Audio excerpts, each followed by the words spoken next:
Быйыл өлкөдө 3 буттуу камера радарлары өзгөчө көп. Буга чейин ошол радарлардын алдында белги жок деп биз каршы болуп чыксак, быйыл ошол белгилердин баардыгын коюптур.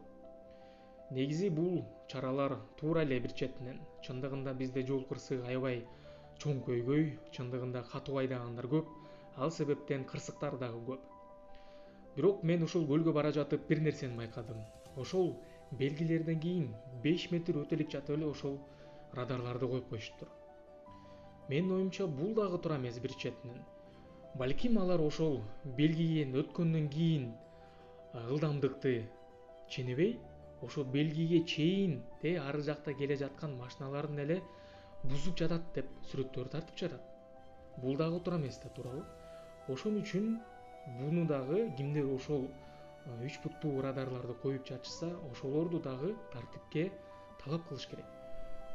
Өзүнүн белгиленген 5 метрден кийин эмес, белгиден кийин өзүнүн нормада белгиленген аркы жактан 100 метр болобу, канча метр болуп, ошол жерге коюлсун деп. Эмнеге дегенде бул максат айып алуу эмес, максат ошол кырсыктарды жок кылуу да, туурабы? Булар болсо ошол белгиден кийин эле бир жерге катынып, так ошол жерге коюп атат. Менин оюмча ал дагы туура эмес.